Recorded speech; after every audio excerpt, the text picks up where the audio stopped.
कि करोड़ों चंद्रमाओं की कांति वाले त्रिशूल डमरूधारी, स्वर्णाभरण भूषित, सुरेंद्र वंदित, सिद्धि सेवित त्रिलोचन भगवान शिव प्रेम और आनंदातिरेक से उन्मत्त होकर उनके सामने नृत्य कर रहे हैं।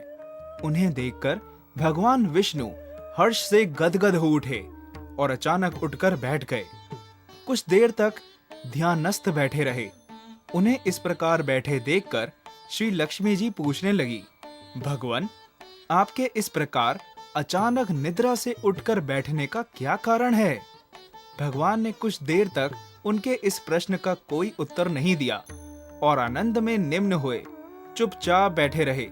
कुछ देर बाद हर्षित होते हुए बोले, देवी, मैंने अभी स्वप्न में भगवान श्री महेश्वर का दर्शन किया है। उनकी छवि ऐसी अपूर्व आनंदमय एवं मनोहर थी कि देखते ही बनती थी। मालूम होता है शंकर ने मुझे स्मरण किया है। अहो भाग्य, चलो कैलाश में चलकर हम लोग महादेव के दर्शन करें। ऐसा विचार कर दोनों कैलाश की ओर चल दिए। भगवान शिव के दर्शन के लिए कैलाश मार्ग पर आधी दूर चले गए कि देखते हैं भगवान शंकर स्वयं गिरिजा के साथ उनकी ओर चले आ रहे हैं। अब भगवान के आनंद का तो ठिकाना ही नहीं रहा। मानो घर बैठे निधि मिल गई। पास आते ही दोनों परस्पर बड़े प्रेम से मिले। ऐसा लगा मानो प्रेम और आनंद का समुद्र उमड़ पड़ा। एक दूसरे को देखकर दोनों के नेत्रों से आनंदाश्रु बहने लगे और शरीर पुलकायमान हो गया। दोनों ही एक दूसरे से लिपटे हुए कुछ देर मुखवत खड़े रहे। प्रश्नोत्तर होने पर मालूम हुआ कि शंकर जी को रात्रि में इसी प्रकार का स्वप्न हुआ कि मानो विष्णु भगवान को वे उसी रूप में देख रहे हैं जिस रूप में अब उनके सामने खड़े थे। दोनों के स्वप्न के वृतांत से अवगत होने के बाद दोनों एक दूसरे को अपने निवास ले जाने का आग्रह करने लगे।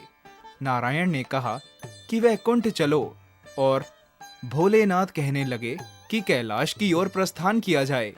दोनों के आग्रह में इतना अलौकिक प्रेम था कि यह निर्णय करना कठिन हो गया कि कहां चला जाए। इतने में ही क्या देखते हैं कि वीणा बजाते, हरिगुण गाते नारद जी कहीं से आ निकले। बस फिर क्या था, लगे दोनों उनसे निर्णय कराने के लिए कि कहां चला जाए उनके पास गए। बेचारे नारद जी तो स्वयं परेशान थे उस अलौकिक मिलन को देखकर।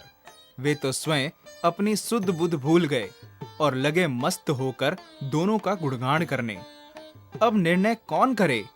अंत में यह तय हुआ कि भगवती उमा जो कह दे वही ठीक है। भगवती उमा पहले तो कुछ देर चुप रही। अंत में वे दोनों की ओर मुख करते हुए बोली, हे नाथ, हे नारायण, आप लोगों के निश्चल, अनन्य एवं अलौकिक प्रेम को देखकर तो यही समझ में आता है कि आपके निवास अलग अलग नहीं है। जो कैलाश है वही वैकुंठ है और जो वैकुंठ है वही कैलाश है। केवल नाम में ही भेद है। यही नहीं, मुझे तो ऐसा प्रतीत होता है कि आपकी आत्मा भी एक ही है।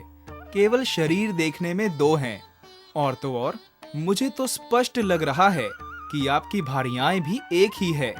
जो मैं हूँ वही लक्ष्मी है और जो लक्ष्मी है वही मैं हूँ।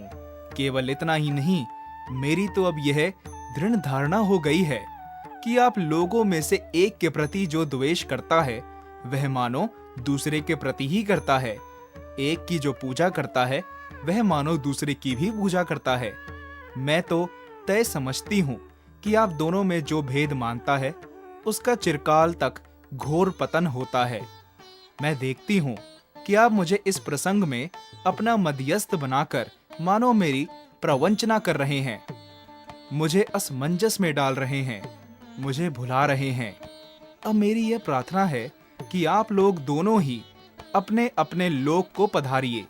श्री विष्णु यह समझें कि हम शिव रूप में वैकुंठ जा रहे हैं और महेश्वर यह माने कि हम विष्णु रूप में कैलाश गमन कर रहे हैं।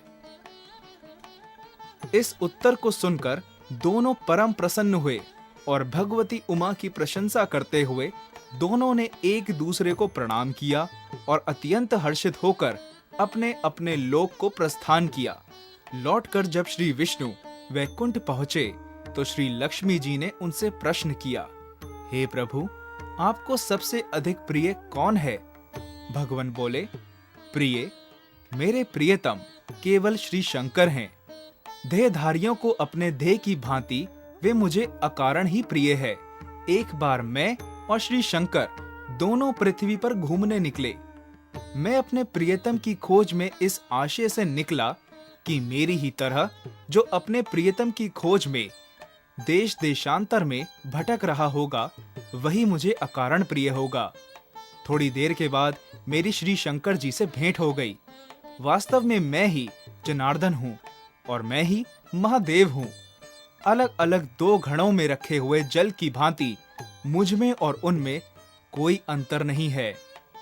शंकर जी के अतिरिक्त शिव की चर्चा करने वाला शिव भक्त भी मुझे अत्यंत प्रिय है।